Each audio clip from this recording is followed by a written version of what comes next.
On this episode of Wisconsin's Outdoor Explorer podcast, we're doing a little biking and hiking in Chippewa County.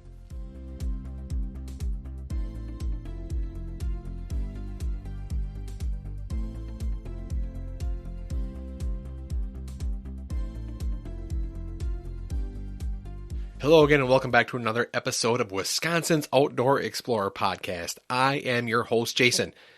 I know it's been a while since I've been here and talking to you, but I want to let you know that I haven't forgot about you, that I've been pretty busy in the last month, and I know I was going to try to do episodes every 2 weeks, but life happens. And I think 2020 has just kind of been like that for a lot of people. Everybody's just kind of going with the flow in a way. You got to kind of see where the day takes you and see where the week takes you. And honestly, I've just had a lot of different things going on in my life right now that I haven't been able to just sit down and put together some podcasts. But I'm back this week, got a new one for you, and I think it's going to be a fun one. I think you're going to learn a lot. I think it's going to get you excited about where to go in Wisconsin, and that's what the podcast is for. I may not be here every week, but when I am here, I'm going to provide you with some information that will help you make a decision on whether or not you want to visit the places that I've been.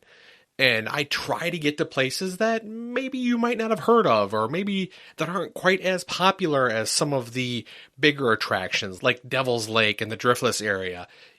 I'm trying to get you places where maybe you just haven't heard of, or maybe you've thought about going but weren't quite sure if that was a good fit for you or your family. And that's why this week I am talking about Chippewa County. And specifically, we're talking about an area between Jim Falls, Wisconsin, and Cornell. And if you know anything about this area, you'll know that it's a popular area for biking. And one of those reasons is the Old Abe State Trail. The Old Abe State Trail is a multi-use trail that's about 20 miles long and goes from Cornell through Jim Falls down to Chippewa Falls. It makes for a great ride if you're into biking. And on this day, our family had the goal of biking to Cornell. And I'll tell you why here in a little bit. But we knew we couldn't bike the whole 20 miles from Chippewa Falls to Cornell, so we decided to cut it in half. And we started in Jim Falls. Now, Jim Falls is a little small community in Wisconsin, and it's really nicely set up along the Old Abe Trail for you to park and get on, and you can go one way or the other. You're really about halfway between Chippewa Falls and Cornell when you're in Jim Falls. So it's a nice kind of pit stop area if you are going to bike the whole thing. There's a gas station there, and there's a nice rest area there, and there's just a lot of nice little places in Jim Falls that you can stop, take a break if you're going to bike the whole thing. Now, we decided we were going to start in Jim Falls and try to make it to Cornell, which was about 10 miles. Now, I know this was going to be a big task for our family. As the summer has gone on, we have biked more and more, and we keep going farther and farther, which it's been fun to be able to push ourselves and see if we can go a little farther. And we're not riding hard, but we're trying to keep a nice pace so that, we're getting farther and farther in less and less time. And our goal today was to try to get to Cornell and visit Brunet Island State Park. This was a new state park for us, and that was kind of our goal, is to see if we could bike up there that far, spend a little time there, and bike our way back. And you'll find out that didn't quite work out for us, but I won't jump ahead here. First, I want to talk about getting on the Old Abe State Trail. Again, we came into Jim Falls, and there's a nice little parking area right there for the Old Abe State Trail. And we got there, and it was on a Saturday morning, and it was pretty busy. There were people getting off the trail already, people coming in and getting on the trail. And the one thing I did notice is a variety of biker experience. Now, what I mean by that is you could tell there were some hardcore bikers on there who had some really nice equipment, some really nice bikes. And then you could tell there was more kind of like our family, where we had, just some nice bikes just to go riding and casual. And we didn't have the gear or anything. We were out for a casual bike ride. So you're going to find that there's going to be a variety of people on this trail when you go. And there's also a lot of people hiking this trail. So it's a busy trail. It's not a trail that's going to be secluded and you're not going to be alone on the trail. There's a lot of people. There's a lot of traffic. And I think a lot of people were biking from Jim Falls to Cornell and back, because we did meet a few people that passed us on the one way and passed us back again. So you're going to find that this is a popular trail for that, to get that little 20-mile round trip biking trip in. And I want to say this trail is amazing. If you're looking for an easy family fun trail to bike on, this is it. The trail is all paved and it's very smooth and very flat. We had absolutely no troubles biking this trail, and it was fantastic. You're biking through the woods, you're biking through some marsh areas, you've got the Chippewa River on one side of you, and it was a beautiful trail, and probably the best trail that we've been on this year. And we've been on probably 4 or 5 different trails this year. And I want to say it was really nice for the kids. We were able to just keep a nice pace. There wasn't any uphills that we had to deal with or any cross traffic or anything like that. Let me take that back. There is a little bit when you're coming out of Jim Falls that you cross a few roads, but once you cross those, it was a straight shot for us. And it was an easy shot for us. Now, we didn't bike as fast as some, so we had to be mindful of meeting people and people behind us. But, people were following the simple bike terminology of, to your left and all that. So we knew when people were coming upon us, and we were mindful. So if you're a little bit of a slower biker, be mindful that there's going to be people that are going to pass you and that you're going to have to get over and let them go by. And the nice thing about this trail is it's wide enough that you can do that and not have to worry. And if you want to stop and take a break, there's also plenty of space along the side for you to pull over, take a break, and enjoy some of the views. There was some spectacular views of the Chippewa River, and we kind of took advantage of that whenever we could as well. But, we went on a nice, cool day, but this is a spectacular ride. And this is one that I would really highly, highly recommend here this fall. If you can get out before the colors are gone, which isn't going to be too much longer here, this trail is going to be a beauty for you. You are going to want to get out and enjoy the fall colors on this trail.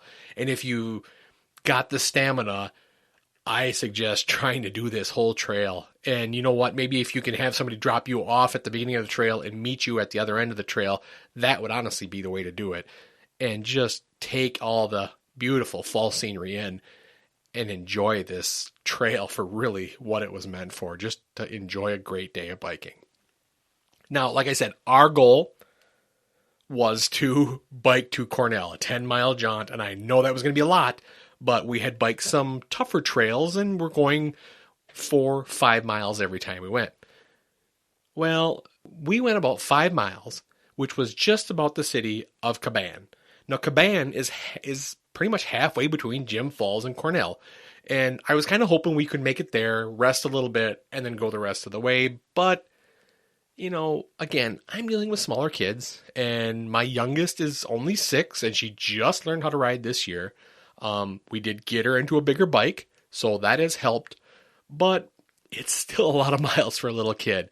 Now, I think my 2 older ones probably could have made it to 10 miles, but I don't know if we would have been able to make it back even after resting for an hour or 2. But either way, it was a fun attempt, and when we realized we weren't going to make the whole thing, we decided, let's make it to 5 miles, we'll turn around and come back, and that equated to a 10-mile bike ride for us. So that was really good for our family. So I guess one of my things to remember is, especially if you're biking with your family, is know your limits and know where you need to turn around and go back, because there is nothing worse than getting that far out and realizing we can't get these kids back because they're just too tired. So know your family, and you probably do. You know your family, you know yourself, you know how far you can go. And I was really proud that we were able to make it that far on this one trip. But again, these trails were beautiful. They were so smooth and they were so flat that it just made for a incredibly enjoyable bike ride. So we decided to turn around. We went back to Jim Falls. We packed up the bikes and we decided to head up Highway 178 to Cornell because we weren't going to let that stop us from visiting a state park that we have never been to before. And that's to Brunet Island State Park. Now, this is a completely new park to us. We've never been there. I've been to Cornell. And for those of you that have been to Cornell, you know that there's the big crane as you turn to go towards the park.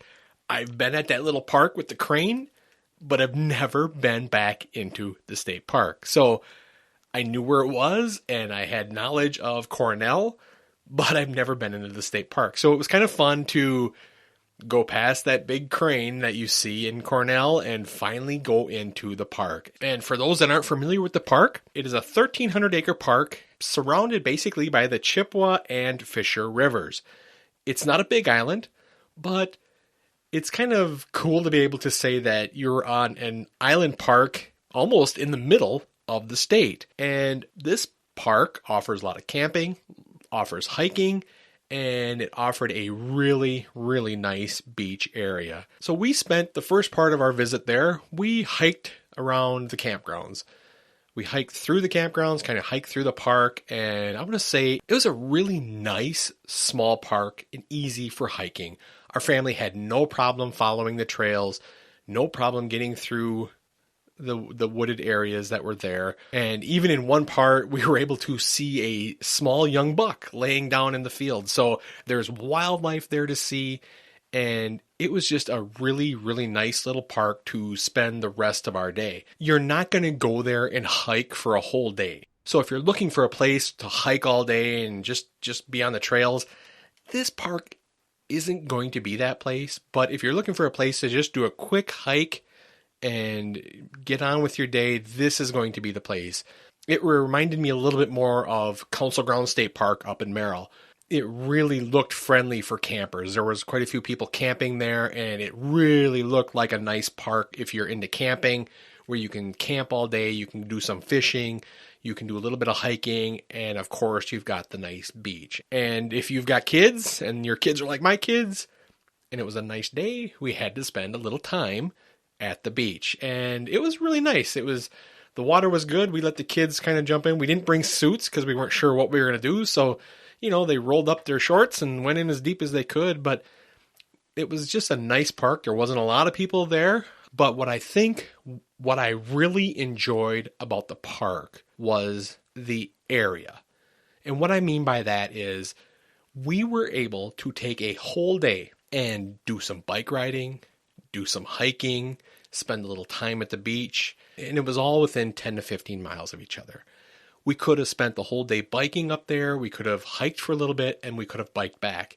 And that, to me, makes for a great day in the outdoors. When you can do all those activities, enjoy different areas of the state, and still get it done in a day, that really means a lot. And I think that's one of the really unique aspects of this area and the Chippewa area is you've got this great biking trail that leads itself up to a state park, and you can spend a day and enjoy both of them. You can take your bikes up there, you can take the Old Abe Trail right into the state park, and that's one of the unique features to me about this park is that you can bike in and bike back out.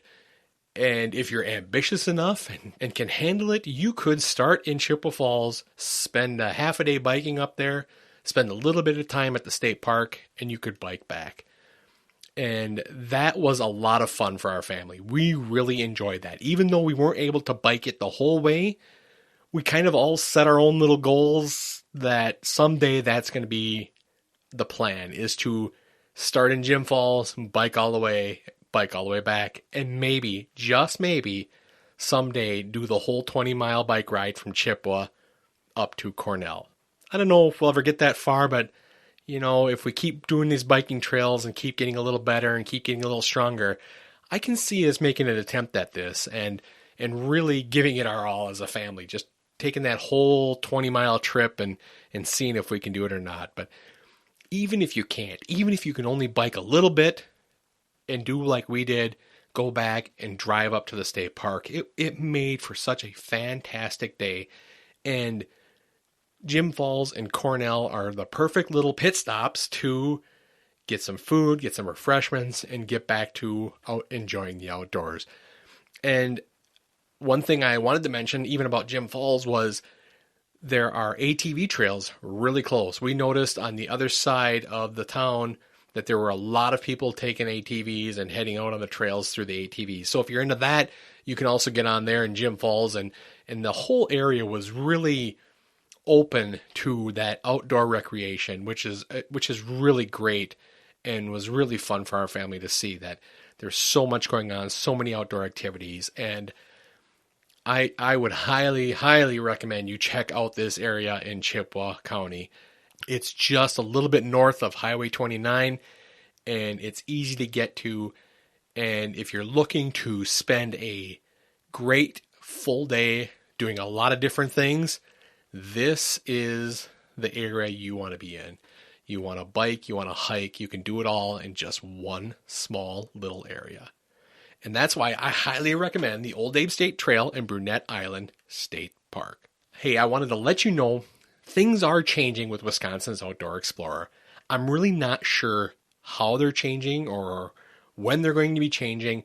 But on one note, I do want to let you that I am taking down the website for a while. I'm not sure what I'm going to do with that yet, but I'm either going to bring it back or kind of just let it fade away, but I'm not really sure. But I just wanted to let you know, if you end up going and checking out our website, it's probably going to be down now. But I'm still going to be on Instagram. I'm still going to be on Facebook. Still got the Facebook group going. So if you're out there, check us out and, be part of that conversation, because I'm still growing. I've got some ideas that I'm not sure how it's going to work out yet, but to try to get more involved in Wisconsin's Outdoor Explorer. And I'm going to kind of keep that to myself on what I'm thinking there for now. But I'm still going to be here doing podcasts. Obviously not as many as I have, but I will still be here. I'm still going to give you little updates when we do go someplace, and I think it's worthy of a podcast. I will definitely be here and sharing that with you. So please keep listening to the podcast. Share the podcast. There's still a lot of great content that I've done in the past that you can go back and listen to, and feel free to leave your comments. That's huge in the podcast world right now, is leaving your comments, leaving a rating, letting me know what you think of the podcast and whether or not I should keep doing this, because I'm doing this for you. I also enjoy doing it, but I really want to give you more ideas on where to go and what to do in Wisconsin's outdoors. So your feedback is really important to me. If you enjoy the podcast, want me to keep doing the podcast, send me a message. Put a post up on a Facebook group that says, we really like what you're doing, keep it up. Again, the website's going to be down for a little bit, and I'm not sure what I'm going to do with that, but the podcast will be here. Obviously not as frequently as it has in the past, but the Facebook group is there, the Facebook page is there, and of course there's Instagram, and I'm still working on some videos for the YouTube page, so keep checking those out and keep sharing what you hear and what you find, and let me know when you get out to be one of Wisconsin's outdoor explorers. Thanks again for joining me. I'm your host, Jason, and I'll talk to you again real soon. Thanks for listening to the Wisconsin's Outdoor Explorer podcast. If you've enjoyed this episode, make sure you subscribe wherever you listen to your favorite podcast, and don't forget to give us a review. And now you can be one of Wisconsin's outdoor explorers. Join our Facebook group and share your favorite places to get outdoors in Wisconsin. You can also share photos, videos, and get in on the conversation as one of Wisconsin's outdoor explorers.